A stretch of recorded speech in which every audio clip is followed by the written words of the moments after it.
Tenth ની અંદર કયો નંબર તમારો આવે? 99.94 PR છે એટલે આપણે ગણી શકીએ 6th રેન્ક. ટેન્થ બોર્ડ ની અંદર જો આ રેન્ક્સ મારો હોય હું તો સાયન્સ જ લઉં, ફિક્સ જ છે કે ભાઈ એ ગ્રુપ લઉં કાં તો બી ગ્રુપ લઉં. તો પછી તમે ડિપ્લોમા કેમ પસંદ? પ્રિપરેશન નું પહેલું પગથિયું શું હોય? ડીડી સેટમાં કોઈ વિદ્યાર્થીને આવવું હોય અને પ્રિપરેશન નું ફર્સ્ટ સ્ટેપ શું લેવું જોઈએ? સિલેબસને એનાલાઇઝ કરીએ, આપણી કેપેબિલિટીઝ પ્રમાણે આપણે એક ટાઈમલાઈન ડિસાઇડ કરીએ કે કઈ રીતે આપણે આગળ વધવું છે.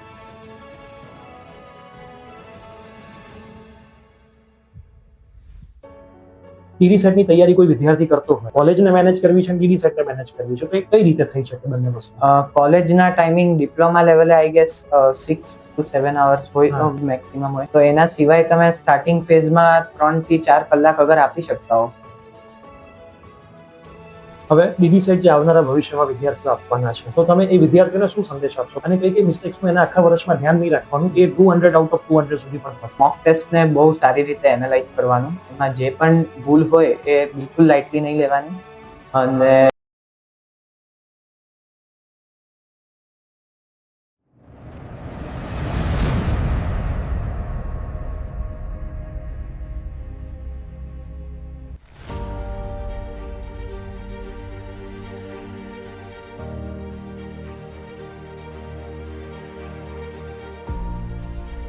ડીડીસીઈટી 2026 ની અંદર સમગ્ર ગુજરાતમાં ટોપ 5 ની અંદર 5th રેન્ક મેળવનાર, ટોપ 10 ની અંદર કહીએ તો પણ 5th રેન્ક અને ટોપ 5 ની અંદર કહીએ તો પણ 5th રેન્ક મેળવનાર વંદિત બુચ, જેના માર્ક છે 193.5 અને એમને એમએસ યુનિવર્સિટીમાંથી પોતાનું આઈટી એન્જિનિયરિંગ ડિપ્લોમાથી પૂરું કર્યું છે. જેઓ પ્રિયસર વિદ્યાપીઠ પ્લેટફોર્મથી ડીડીસીઈટી 2026 ની સરસ મજાની તૈયારી કરી હતી અને એમણે આ રેન્ક મેળવ્યો છે. આજના આ ટોપર્સના પોડકાસ્ટની અંદર આપણે વંદિત પાસે જાણીશું કે એમણે આખી આ એમની જે જર્ની હતી ડીડી સેટની, એની તૈયારી ક્યારથી શરૂ કરી હતી, કઈ રીતે તૈયારી કરી હતી, કેટલા સબ્જેક્ટ્સ એમના ટફ લાગ્યા હતા અને એવી તો એ કઈ તૈયારી ના કરી શક્યા જેના લીધે એમને જે 1, 2, 3 અને 4 નંબરના પ્લેસ ઉપર એમનું સ્થાન ના આવી શક્યું. તો યસ દોસ્તો, આપ સર્વેનું ખૂબ ખૂબ હાર્દિક સ્વાગત છે પ્રિયસર વિદ્યાપીઠ પ્લેટફોર્મના ડીડીસીઈટી ટોપર સ્ટોકની અંદર. અને વંદિત, સૌથી પહેલા તમારું પણ હાર્દિક સ્વાગત છે આપણા આ પોડકાસ્ટની અંદર. અને મિત્રો, અમે વંદિતના ઘરે છીએ અત્યારે અને વંદિતને સ્પેશિયલ મળવા આવ્યા હતા. એનો સરસ મજાનો રેન્ક આવ્યો છે. વંદિત, પહેલો સવાલ છે કે મેં હમણાં જ તમારા ઘરે વોલ ઉપર જોયું છે, 10th ની અંદર તમારો નંબર છે બરોડાની અંદર. કયો નંબર તમારો આવે તો? 99.94 PR છે એટલે આપણે ગણી શકીએ 6th રેન્ક. હવે 10th બોર્ડ ની અંદર જો આ રેન્ક્સ મારો હોય, હું એઝ અ પેરેન્ટ્સ હોય ને મારો સ્ટુડન્ટ, મારો સન હોય, અથવા તો હું એઝ અ સ્ટુડન્ટ હું તો સાયન્સ જ લઉં, ફિક્સ જ છે કે ભાઈ એ ગ્રુપ લઉં કાં તો બી ગ્રુપ લઉં, એન્જિનિયર બનવું હોય તો એ ગ્રુપ લઈ લઉં, મેડિકલમાં જવું હોય તો બી ગ્રુપ લઈ લો. અને બધા ફેમિલી વાળા બધા સલાહ જ આપે કે આટલા રેન્કે તો આમાં જ જવાય. તો પછી તમે ડિપ્લોમા કેમ પસંદ કર્યું? 11th-12th ની અંદર JEE અને નીટ પ્રેશર હોય અને એમાં એપ્લિકન્ટ્સ વધારે છે તો ઓવર ધ યર્સ કોમ્પિટિશન વધે છે. તો અગર આપણો સારો રેન્ક ના આવે તો પછી સારી કોલેજ મળવી મુશ્કેલ છે. અને ડિપ્લોમામાં પણ આપણને એન્જિનિયરિંગ વિશે ભણવા મળે છે, એટલા માટે મેં ડિપ્લોમા લીધું. તો કોમ્પિટિશન ઓછી હોય તો સારી કોલેજ મળવાના ચાન્સીસ વધારે. ઓકે, અને ડિપ્લોમાની અંદર પણ કેમ કોમ્પ્યુટર ના પસંદ કરીને આઈટી પસંદ કર્યું? એટલે એમએસ યુનિવર્સિટી બેસ્ટ મેરિટ કહેવાય છે CPDCમાં અને એની હાઈએસ્ટ મેરિટ બ્રાન્ચ એટલે આઈટી છે. ઓકે, એટલે મેં આઈટી લીધું. ઓકે. હવે તમે જ્યારે એડમિશન લીધું હશે ત્યારે આઈ થિંક 2023, 24, 25, 2024માં તમારું એડમિશન થયું હશે. 23 માં. હા અને 23 માં ડીડી સેટ આવી હતી. હા, પહેલું જ હતું. તમારે 3 વર્ષ ડિપ્લોમાના પત્યા ત્યારે ડીડી સેટ નું ત્રીજું વર્ષ ચાલી રહ્યું છે. તો તમને ડીડી સેટ ની પહેલા સેમિસ્ટરમાં ખબર હતી કે નહોતી ખબર? હા, ખબર પડી ગઈ હતી. ઓકે, ખબર પડી ગઈ હતી. તો પછી શું વિચાર્યું કે ડિપ્લોમાના તો માર્ક્સ કોઈ ઇમ્પોર્ટન્ટ છે નહીં? ના, એટલે ત્યારે મને ખબર નથી કે મેરિટ આખું ડીડી સેટ પર જ બને છે. ખાલી એટલું ખબર હતી કે આવી એક એક્ઝામ છે, એટલે ડિપ્લોમામાં બી એટલું જ ફોકસ હતું. ઓકે, તો તમારા ડિપ્લોમાના ફર્સ્ટ સેકન્ડ સેમમાં શું એસપીઆઈ આવે છે? અમારે પર્સન્ટેજ સિસ્ટમ હોય છે, એટલે એમાં ફર્સ્ટ સેમમાં 92 જેટલા કંઈક પર્સન્ટેજ હતા અને સેકન્ડ સેમમાં 93, 94 કંઈક. અને આ ફાઇનલ યરની અંદર? ફાઇનલ યરની અંદર 94.15 હમણાં લાસ્ટ સેમ 6 સેમમાં આવ્યા. ઓકે. અને ડીડી સેટ ની તમને ખબર પડી હતી તો ત્યારથી પ્રિપરેશન સ્ટાર્ટ કરી હતી કે ત્યારે કંઈ જ નહોતું? ના, મેં થર્ડ યરમાં આવીને એટલે મે જૂનની અરાઉન્ડ. પ્રિપરેશનનું પહેલું પગથિયું શું હોય? ડીડી સેટમાં કોઈ વિદ્યાર્થીને આવવું હોય અને પ્રિપરેશનનું ફર્સ્ટ સ્ટેપ શું લેવું જોઈએ? ફર્સ્ટ સ્ટેપ છે કે સિલેબસને એનાલાઇઝ કરીએ, આપણી કેપેબિલિટીઝ પ્રમાણે આપણે એક ટાઈમલાઈન ડિસાઇડ કરીએ કે કઈ રીતે આપણે આગળ વધવું છે, પછી એક સારું પ્લેટફોર્મ ચૂઝ કરીને આગળ વધીએ. ઓકે, તમે જ્યારે સિલેબસ જોયો ત્યારે હા. એવું લાગ્યું નતું કે આટલા બધા સબ્જેક્ટ છે, આટલા બધા ચેપ્ટર્સ છે, હા. ત્યાંથી મને સારું પ્લેટફોર્મ મળશે, હું કેવી રીતે તૈયારી કરીશ, કે ઓફલાઈન જવું બરોડાની અંદર કે ઓનલાઈન પસંદ કરું? આવા ઘણા બધા વિચારો તમને આવ્યા છે, તો એ બધી વસ્તુમાં તમે શું ડિસિઝન લીધું?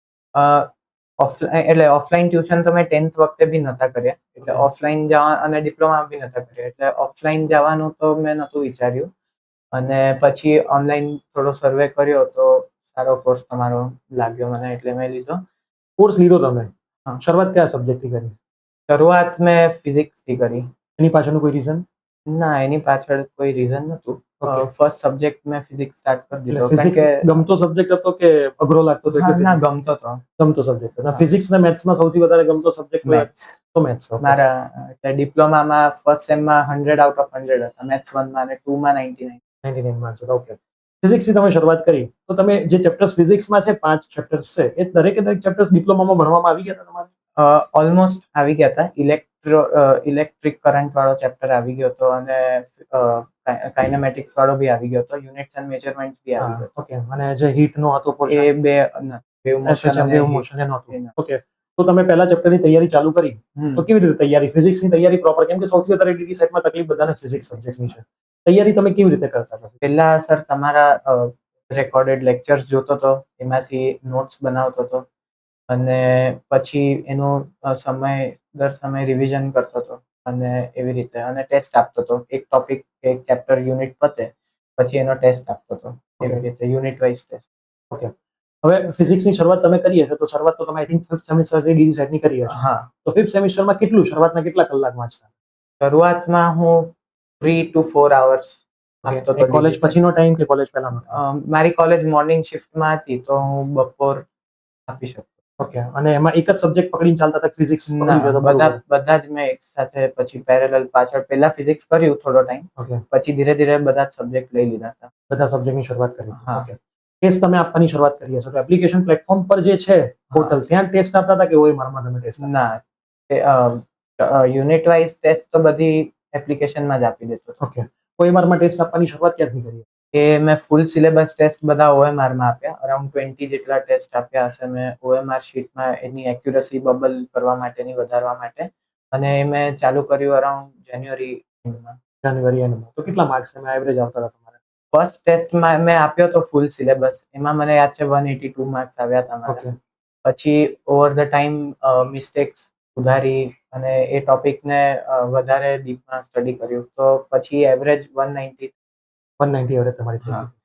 અને જે આપણી ઓફલાઈન એક્ઝામ હતી, એમાં તમારા માર્ક્સ કેટલા હતા? એમાં 192.5 માર્ક્સ હતા, Okay. અને સેકન્ડ રેન્ક હતો. 192.5 એ સેકન્ડ હા. રેન્ક હતો. મતલબ 200 out of 200 A first rank હતો અમારી ઓફલાઈનમાં, જે ડીડી સેટમાં એક ફર્સ્ટ રેન્ક ઉપર છે 2024માં. 192 માર્ક્સ તમારા હતા, અને તમારા ઓફિશિયલ માર્ક આવે 193. 3.5. મતલબ તમે જોયું, જેટલા પણ પોડકાસ્ટ થયા છે એમાં જેટલા વિદ્યાર્થીઓએ ઓફલાઈન એક્ઝામિનેશન ઓફલાઈન અમારા સેન્ટર પર આવીને આપી છે, અથવા તો ઘરે બેસીને ઓનલાઈન આપી છે, એમણે એમની જે એક્ઝામિનેશન આપી હતી એના કરતા 2 થી 3 માર્ક એમના વધારે આવ્યા છે, અથવા 2 થી 3 માર્ક્સ ઓછા આવ્યા છે. તો એ પેપર જે હતું એનું લેવલ બરાબર હતું, જે આપણી ઓફલાઈન એક્ઝામિનેશન હતું? પરફેક્ટ હતું. ઓકે. અને એ તમે જ્યારે આપવા આવ્યા ત્યારે બધી તૈયારી પૂરી થઈ ગઈ હતી તમારી? હા, થઈ ગઈ. બધી તૈયારી થઈ ગઈ હતી. ઓલમોસ્ટ 15 થી 16 વાર સિલેબસ રિવાઇઝ. 15 થી 16 વખત તમારો એ વખતે સિલેબસ રિવાઇઝ, એટલે તમને એના પછી તો 1 મંથ પાછો મળ્યો હતો, હા. એક્ઝામ એક્સટેન્ડ થઈ હતી એટલા માટે. ઓકે. હવે ઇંગ્લિશ માટે તમે શું કર્યું? ઇંગ્લિશ મીડિયમના વિદ્યાર્થી છો કે Gujarati medium? English medium. Okay. તો ઇંગ્લિશ તો તમે એવું જ વિચાર્યું છે કે આ તો સાવ સહેલું છે, નથી છોડી દેવું છે, તો ક્યારે તમે વાંચવાનું ચાલુ કર્યું? ઇંગ્લિશ એટલે મેં પેરેલલ સ્ટાર્ટ કરી દીધું હતું, પણ ઇંગ્લિશ એક ટફ સબ્જેક્ટ રહ્યો છે મારી માટે, 10થમાં બી અને Okay. ડિપ્લોમામાં બી. તો એની મેં તૈયારી ચાલુ કરી દીધી હતી પહેલાથી, પણ અને રિઝલ્ટ એમાં બી સારું જ આવ્યું. કેટલા ખોટા પડ્યા ઇંગ્લિશ? એમાં 2 મેં છોડ્યા હતા, અને Okay. એક રોંગ પડ્યો. રોંગ પડ્યું. એટલે ઇંગ્લિશ મતલબ પેપર આખામાં ઇંગ્લિશ જ રોંગ પડ્યું, બાકી બધા સબ્જેક્ટ બધામાં ફૂલ છે. બધામાં ફૂલ છે. અને એન્વાયરમેન્ટ, કેમિસ્ટ્રી અને કોમ્પ્યુટરની તૈયારી કેવી રીતે તમે? એન્વાયરમેન્ટની તૈયારી આપણે મેં સિલેબસમાંથી જોયું, સરના રેકોર્ડેડ લેક્ચર્સ જોયા, અને એમાં જોયું કે 10થની બુક જે છે સાયન્સની, એમાં પણ કોન્ટેન્ટ સારો છે, તો એમાંથી મેં નોટ્સ બનાવી. અમુક ટોપિક ઓનલાઈન જોયા, એમાંથી નોટ્સ બનાવી, અને એપ્લિકેશનમાં જેટલા MCQ હતા એ બધા જ 2 વાર સોલ્વ કર્યા હશે. Okay. ટેસ્ટ પણ બધી ઓલમોસ્ટ 2 વાર આપી દીધી, EVSમાં પણ કેમેસ્ટ્રીમાં પણ. ઓકે. કોમ્પ્યુટરમાં મોસ્ટલી એવું કહેવાય છે કે 5 ક્વેશ્ચન છે, 10 હા. માર્ક્સ છે, જવા દો. ઘણી બધી વખત તો લોકો કોમ્પ્યુટરને ભણાવતા નથી, બરાબર, તો આપણા પ્લેટફોર્મ પર જે આપણે આ વખતે કોમ્પ્યુટર માટે સરને રાખ્યા છે, જે ઓલરેડી અમારા ડીડી સેટના ટોપર છે લાસ્ટ હા. યરના, તો એનો તમારો એક્સપિરિયન્સ કેવો રહ્યો? કોમ્પ્યુટરમાં મેં યર સ્ટાર્ટ થયું ત્યારે બેઝિક નોટ્સ બનાવી હતી ટોપિક જોઈને, પણ જે કોર્સ આવ્યો પછી ખબર પડી કે એકચ્યુઅલી કેટલું ડીપ આમાં છે, અને 5 MCQ પણ કોઈ નાની વાત નથી. નથી. બહુ મોટું રિઝલ્ટમાં ડિફરન્સ લાવી શકે છે. અને સર ક્રિશ સરના લેક્ચર્સ બહુ સરસ હતા. એમના MCQ પણ ઘણા સારા હતા, અને મેં એમાંથી જ કોમ્પ્યુટર પાછું કર્યું. પાછું. અને આપણી જે બુક હતી માર્કેટમાં ડીડી હા. સેટ પર, તમે ક્યારે પરચેસ કરી? એ મેં સપ્ટેમ્બર અરાઉન્ડ પરચેસ, એટલે આવી એના 2 વીક્સમાં જ મેં પરચેસ કરી. અને એ આખી બુક પણ મેં 2 થી 3 વાર આખા બધા એક MCQ સોલ્વ કર્યા છે. ઓકે. હવે બુકનું લેવલ કેવું છે? ડીડી સેટ જેવું છે, હાઈ છે કે લો છે? કમ્પ્યુટર, એન્વાયરમેન્ટ, કેમેસ્ટ્રી એ બધા સબ્જેક્ટમાં ડીડી સેટ જેટલું છે. ફિઝિક્સમાં અને મેથ્સમાં ડીડી સેટથી હાયર છે. પણ એકચ્યુઅલી એ લેવલ જ ની તમારે પ્રિપરેશન કરવી જોઈએ, તો તમને ડીડી સેટમાં ઇઝી લાગે અને આવડે. ઓકે. અને ઇંગ્લિશ માટે બુક તમે પ્રિફર કરી હતી? હા, ઇંગ્લિશ માટે બી એમાં લેવલ તમને કેવું એમાં પણ ડીડી સેટ થી વધારે છે લેવલ, અને એ જ કરવું જોઈએ એકચ્યુઅલી, તો તમને ડીડી સેટમાં બેનિફિશિયલ. ઓકે. હવે એઝ અ રેન્કર સ્ટુડન્ટ તમે કોર્સ પરચેસ કર્યો છે, હા. ટીચર્સના નંબર છે ડાઉટ માટે, તો પછી બુક પરચેસ કરવાની શું જરૂર હતી? એકચ્યુઅલી બુક કરવાથી તમને એક પ્લેસ મળે, એક સિંગલ પ્લેસ મળે કે જેમાં બધી થિયરી અને બધા MCQ હોય, તો એમાં તમે ભણી શકો, અને એમાં ડાઉટ આવે તો પણ તમે ટીચરને કોન્ટેક્ટ કરી શકો. ઓકે. હવે ટીચરને કોન્ટેક્ટ કરવાની વાત આવી તો આપણા પ્લેટફોર્મના કેટલા ટીચર્સને તમે કેટલી વાર હેરાન કર્યા છે? સર, મેં તમને સૌથી વધારે હેરાન કર્યા છે. બાકી કાર્તિક સરને 1 કે 2 MCQ પૂછ્યા. ઓકે. બાકી તો બીજું જ બાકી બધું તો હું ઓનલાઈન જોઈ થઈ લેતો જતું હતો. હતું. ફિઝિક્સમાં તમે જ્યારે બી ડાઉટ પૂછતા હતા તો તમને પ્રોપર સપોર્ટ મળતો હતો? હા, પ્રોપર સપોર્ટ મળતો હતો, અને શોર્ટેસ્ટ ટાઈમ પોસિબલમાં જવાબ આવી જતો હતો, જેનાથી એકદમ હેસલ ફ્રી ભણી શકાય. ઓકે. ઘણા સ્ટુડન્ટ એવું કહેતા હોય છે કે as a physics teacher JEE NEET ભણાવું છું, મેં થોડું હાઈ લેવલ ભણાવ્યું છે, પણ મને ત્રીજા વર્ષે ખબર પડે છે કે એ જરૂરી છે, કે તમારું જે ફિઝિક્સનું પેપર હતું એ થોડુંક લેવલ અપ છે. તો શું લાગે છે આવતા વર્ષોમાં ફિઝિક્સનું પેપર આ લેવલનું હજી વધારે આવી શકે છે? હા, ડિફિકલ્ટી ઇન્ક્રીઝ થઈ શકે છે. એટલીસ્ટ 5 કે 6 ક્વેશ્ચનમાં તો થઈ શકે છે. અને તમારા કોર્સમાંથી કર્યું હોય તો વાંધો ના આવે, કારણ કે ડિફિકલ્ટીની ટ્રેનિંગ લેવી જ પડે, બાકી રેન્કમાં બહુ ડિફરન્સ આવી જાય. ઓકે. પેપર હાથમાં આવ્યું તમારું, હા. પહેલી જ વખત ઓર્ડર બદલાઈ ગયો, તો મગજમાં કેવું કંઈક વિચાર આવ્યો તો ખરું? મેં તો પહેલા 30 ક્વેશ્ચનની ટેવ જ પાડી છે, ફિઝિક્સ જ સોલ્વ થાય મારાથી, પછી તો ના થાય, આ તો બધું આડું અવળું છે. તો એમાં તમને કોઈક અસર થઈ હતી પેપર દરમિયાન? ના, એવું તો નહોતું. મેં એકચ્યુઅલી MCQમાં એવું રાખ્યું હતું કે પહેલા 25 ક્વેશ્ચન સોલ્વ કરવાના, એટલે 100 સિક્વન્સમાં જ સોલ્વ કરતો હતો, એટલે કોઈ પર્ટિક્યુલર સબ્જેક્ટ પર ડિપેન્ડન્ટ નહોતો હું, એટલે એ શફલ્ડ પેટર્નથી તો ઇશ્યુ ના આવ્યો મને. પણ પહેલો જ ક્વેશ્ચન હતો એ થોડો ડિફિકલ્ટ હતો, પણ પ્રેક્ટિસ કરેલી હતી એટલે ટેન્શન ના થયું, અને થઈ ગયું પેપર. તો ફિઝિક્સમાં તમારા બધા જ MCQ બધા સાચા. ઓકે. હવે ડીડી સેટની તૈયારી કોઈ વિદ્યાર્થી કરતો હોય અને કોલેજ મેનેજ કરતો હોય, ચલો કોઈ કોલેજ એવી છે જ્યાં જવું નથી પડતું તો બહુ વાંધો નથી, પણ કોલેજને મેનેજ કરવી છે, ડીડી સેટને મેનેજ કરવી છે, તો એ કઈ રીતે થઈ શકે બંને વસ્તુ? કોલેજના ટાઈમિંગ ડિપ્લોમા લેવલે આઈ ગેસ 6 to 7 અવર્સ હોય મેક્સિમમ હોય, તો એના સિવાય તમે સ્ટાર્ટિંગ ફેઝમાં 3 થી 4 કલાક અગર આપી શકતા હો તો ઇનફ છે, પણ ઓવર ધ ટાઈમ તમારે આવર્સ ઇન્ક્રીઝ કરવા જ પડે, અને મેરિટ ડીડી સેટ પર જ બનવાનું છે, તો આઈ ગેસ એને પ્રાયોરિટી આપવાનો એક રસ્તો ગોતવો પડે. ઓકે. અને ત્યારથી તમે તૈયારી ચાલુ કરી 5 થી 6 કલાક અને એનથી બી ઉપર કલાકોની? હું દિવાળી સુધી તો આઈ ગેસ 3 થી 4 કલાક જ કરતો હતો. પછી ડિસેમ્બર, જાન્યુઆરી 2 મહિનામાં મેં થોડું વધારે કર્યું, 5 to 6 અવર્સ પ્રિપરેશન. પાછળથી તો પછી હું પેપર જ આપતો હતો અને રિવિઝન કરતો હતો, એટલે ફરીથી હું 4-5 અવર્સ પર જ આવી ગયો. ઓકે.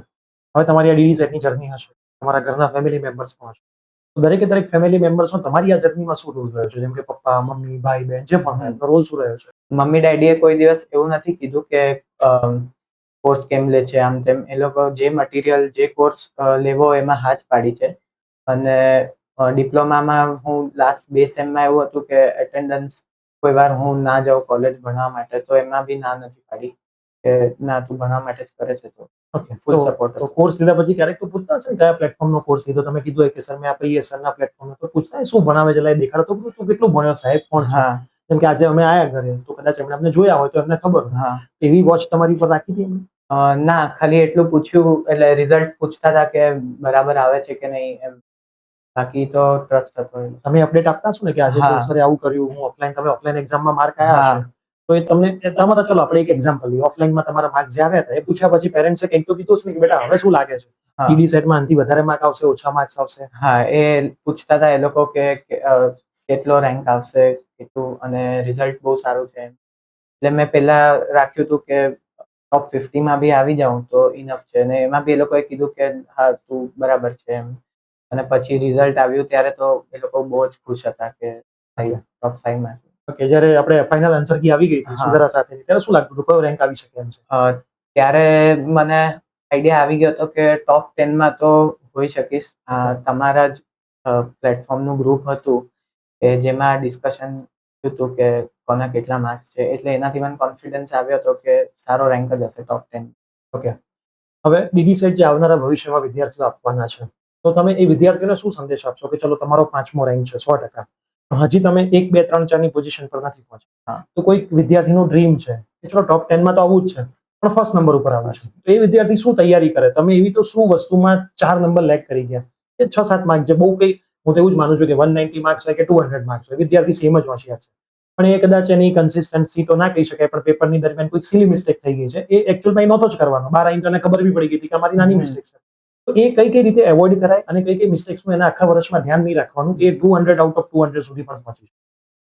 તો પેપર આપણે મોક ટેસ્ટને બહુ સારી રીતે એનાલાઇઝ કરવાનું, એમાં જે પણ ભૂલ હોય એ બિલકુલ લાઇટલી નહીં લેવાની, અને સર એપ્લિકેશનમાં જેટલો કોન્ટેન્ટ મૂક્યો હોય એ આપણી ડ્યુટી છે કે આપણે એટલીસ્ટ એક વાર તો સોલ્વ કરીએ જ, વધારે વાર સોલ્વ કરીએ તો આપણો જ ફાયદો છે. અને બીજું કે મેથ્સ, ફિઝિક્સ સિવાયના સબ્જેક્ટ પણ એટલા જ ઇમ્પોર્ટન્ટ છે.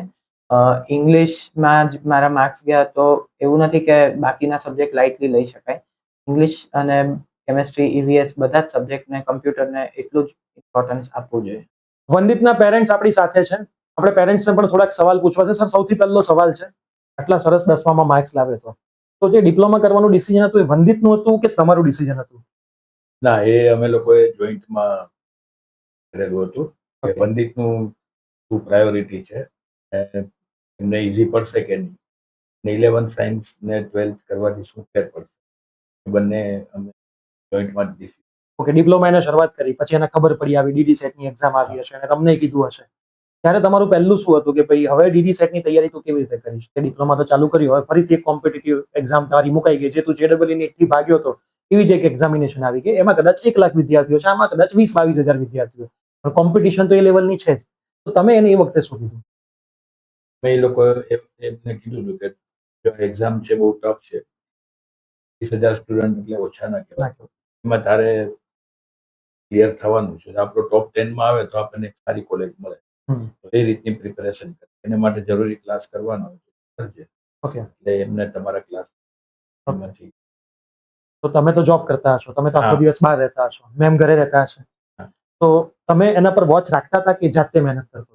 ના, એકચ્યુઅલી 1 to 10 અને ડિપ્લોમાના 3 વર્ષ સેટ ક્યારે ભણી લે છે અમને આઈડિયા જ નથી હોતો. Okay. એનું ટાઈમ સેટ કરી લે છે. અમારા બધા જ સોશિયલ ફંક્શનમાં એની હાજરી હોય. લગભગ તો એવું હોતું જ નથી કે હું ઘરે ભણું છું ને તમે લોકો જાઓ. Okay. એ રાત જાગીને કરી લે, એની રીતે સેટ કરી લે છે. હા, એટલું ખરું કે ઓલું એઝ એ મધર માથું ખાવાની જે ટેવ હોય એવું હા. થોડું ઘણું કર્યા કરે કે બરાબર ભણે જ ને પછી પાછળથી તકલીફ ન થાય, પણ કરી લે છે. ચિંતા જે હોય એની માટે અમને. ઓકે, અને જ્યારે તમને ખબર પડી કે એનો ટોપ 10 ની અંદર 5th રેન્ક આવ્યો છે, તો તમારી પ્રતિક્રિયા અને ફેમિલીની બીજા મેમ્બર્સની, તમારા જે બધા છે એમની પ્રતિક્રિયા શું હતી? હા, એ વખતની જે ક્ષણ હતી એ બહુ પેલી હતી કે જે અત્યારે દર્શાવી ન શકીએ. અમને ખૂબ આનંદ છે. મને તો ઘણી વખત હું મારા સેમિનાર્સમાં કહેતો હોઉં છું કે તમે એવું કામ કરો કે તમારા પેરેન્ટ્સની આંખોમાં આંસુ એ જ વસ્તુ માટે આવે કે તમે સારું કામ કર્યું છે. કેમ કે હંમેશા આપણે એક લાસ્ટ પોડકાસ્ટમાં પણ એક પેરેન્ટ્સના આંખમાં આંસુ આવી ગયા હતા, એ પણ અનફોર્ચ્યુનેટલી MS નો જ હતો. એટલે MS ના વિદ્યાર્થીઓ માટે એમના પેરેન્ટ્સને થોડી લાગણી વધારે છે એવું મને કદાચ લાગી રહ્યું છે. તો પેરેન્ટ્સની આંખોમાં બે વસ્તુ માટે આંસુ આવે. પહેલી વખત મેં યાદ કરાવ્યું તું, ફરીથી કરાવું છું. એક વિદ્યાર્થી જ્યારે ખોટા કામ કરે, રેન્ક ના લાવે, ભણે નહીં, પેરેન્ટ્સ એફર્ટ્સ આપે, પૈસા ખર્ચે, કેમ કે પેરેન્ટ્સનું કામ એક જ થવાનું છે કે પૈસા ખર્ચશે, તમે કહેશો એ લાવી આપશે, તમારી સાથે કદાચ બેસશે, ખબર નહીં પડતી હોય તોય પૂછશે, તમારે ચા જોઈતી હશે તો 3 વાગે ચા બનાવી દેશે, રાત્રે 2 વાગે ચા બનાવી આપશે, બધું કરશે. પણ છેલ્લે લડવા તો વિદ્યાર્થીએ જ જવાનું છે ને. આટલું બધું કર્યા પછી જ્યારે વિદ્યાર્થી માર્ક ના લાવે તો એ કન્ડિશનમાં પેરેન્ટ્સની આંખમાં આંસુ આવે, પણ એ કદાચ એ વિદ્યાર્થીને દેખાડે નહીં. અને બીજા આંસુ ત્યારે આવે કે જ્યારે વિદ્યાર્થી કંઈક એવું કામ કરે જે વંદિતે કરીને બતાવ્યું છે કે એના સમાજની અંદર વંદિતના નામે એમના પેરેન્ટ્સનું નામ ઓળખાય કે ભાઈ આ વંદિત આમનો દીકરો છે કે જેના ડીડી સેટમાં 22 થી 25,000 વિદ્યાર્થીઓ બેઠા હતા ને એમાં એનો 5મો રેન્ક આવ્યો. હમણાં કદાચ ટોપ 100 ની બહાર આવત તો એટલું લોકો યાદ ના કરે, પણ જે 5મો રેન્ક છે એ ઘણા ટાઈમ સુધી યાદ રહેવાનો છે. સર, છેલ્લો એક સવાલ છે કે આ એની જે જર્ની છે એમાં અમારા જે પ્રિયસર વિદ્યાપીઠ પ્લેટફોર્મના ટીચર્સ છે એમનો સપોર્ટ તમને કેવો લાગે? ના, એ લોકોની પણ મહેનત ખૂબ જ સરસ હતી અને પંડિત પણ અમને કહેતો એ લોકો પણ બહુ ધ્યાન મારા રેન્ક વધારવામાં, અને પંડિતે પણ તમારા લોકોનું ગાઈડન્સ ફોલો કર્યું. તમારું નામ પર્ટિક્યુલર અમે ઘણું જ સાંભળ્યું એના મોઢે વારંવાર કે સર મારામાં ઘણો રસ લે છે, મને આ પોડકાસ્ટનું ને એવું કંઈક વચ્ચે તમારે કદાચ મે બી વાત થઈ હોય, પણ તમારું નામ અમે ખૂબ જ ઘરમાં સાંભળ્યું. તો you are just familiar two અસ, કે નામથી અમે તમને ઓળખવા માંડ્યા હતા કે સર છે ને એના કોન્ટેક્ટમાં છે બધા. Thank you. સો વિદ્યાર્થી મિત્રો અને પેરેન્ટ્સ જે આ સાંભળી રહ્યા છે, ખાસ આને ફોલો કરશો તો તમારા દીકરા દીકરી પણ ડીડી સેટની અંદર 5th રેન્ક નહીં પણ 1st રેન્ક સાથે પાસ થશે. ઓકે, તો વંદિત, બહુ જ મજા આવી તમારી સાથે વાત કરીને. જે પણ વિદ્યાર્થી મિત્રો આવનારા ભવિષ્યમાં ડીડી સીઈટીની એક્ઝામિનેશન આપવાના છે, આ એવા ટોપર્સ છે કે જે ટોપર્સે આખું વર્ષ સિન્સિયરિટી સાથે મહેનત કરી છે. એમાં છેલ્લા 2 થી 3 મહિના તો અમારી આંખોની સામે મહેનત કરી છે. ક્યાંક અમે એ લોકોને ધમકાવ્યા છે, નથી તૈયારી કરી તો. જેમ અમે તમને કીધું હતું કે ડીડી સેટ 1st રેન્ક છે અને તો મેં પોતે ધમકાવ્યો હતો. આ બધા એવા વિદ્યાર્થીઓ છે કે આડીઓડી મહેનત કરતા હશે તો અમે એમને ધમકાવ્યા હશે, કેમ કે અમારો મેઇન ટાર્ગેટ એવો હોય છે કે એ લોકો એમના ટાર્ગેટ સુધી પહોંચે. પ્લસ ઘણી બધી વખત એવું હોય છે કે રેગ્યુલર વિદ્યાર્થી હોય એટલે બહુ જ બધી જગ્યાએ બહુ જ બધું કરી નાખતો હોય, એમ કે આવી જશે, ત્યારે એ એવું બી ભૂલી જતો હોય કે મેં જે કર્યું છે એને મારે રિવિઝન કરવાનું છે. એમણે કીધું કે મેં કોર્સ 20 વખત રિવિઝન કરી નાખ્યો હતો. તો એઝ અ રેન્કર સ્ટુડન્ટ તમારું પણ મેઇન કામ એ છે કે એક વસ્તુ તમે વધારે વખત કરશો તો એ તમને પરફેક્ટ ટાઈમે પરફેક્ટ રીતે યાદ આવશે. આ વખતે સિક્વન્સ બદલાય છે, આવતા વખતે હજી કંઈક નવું થશે, એ કોઈને ખબર નથી. જ્યારે હાથમાં પેપર આવશે ત્યારે ખબર પડશે. કદાચ એવું પણ બને કે સિક્વન્સ આવતા વખતે ના પણ બદલાય, કોઈક સબ્જેક્ટ અઘરો આવે, જેમ 2023 ની અંદર મેથ્સ અઘરું આવી ગયું, 24માં કંઈ જ અઘરું ના આવ્યું, 25માં ફિઝિક્સ અઘરું આવી ગયું. તો આવું બી બની શકે છે કે કંઈક ને કંઈક સબ્જેક્ટ અઘરા આવી જાય. 2024 ની વાત કરું તો કોમ્પ્યુટરના સબ્જેક્ટ અઘરા હતા, 5 પ્રશ્નો તેમાંથી 3 અઘરા હતા. તો ક્યારે ડીડીસીઈટીમાં કયો ટોપિક ક્યાં અઘરો આવે છે કોઈને ખબર નથી, પણ એ અઘરો ટોપિક જ રેન્કરને અલગ પાડે છે બીજા વિદ્યાર્થીઓથી. તો તમારે દરેકે દરેક સબ્જેક્ટને પરફેક્ટ ફોકસ રાખીને મહેનત કરવી પડશે. તમને આ ટોક કેવી લાગી ખાસ કમેન્ટ કરજો, તમારા મિત્રોને શેર કરજો, અને તમારે હજુ પણ કોર્સ બાય કરવાનો બાકી છે તો આપણો ઓનલાઈન કોર્સ પણ છે, આપણું ઓફલાઈન ગાંધીનગરમાં ચાલે છે, આપણી બુક ઇંગ્લિશ મીડિયમ ગુજરાતી મીડિયમમાં પણ માર્કેટમાં છે. તમે દરેકે દરેક વસ્તુ લઈ શકો છો. ડિસ્ક્રિપ્શનમાં એની લિંક પણ છે, સ્ક્રીન ઉપર તમને નંબર પણ દેખાતો હશે. તો મળીએ છીએ આવી જ રીતે કોઈ નવા રેન્કરના પોડકાસ્ટની સાથે. ત્યાં સુધી બાય બાય.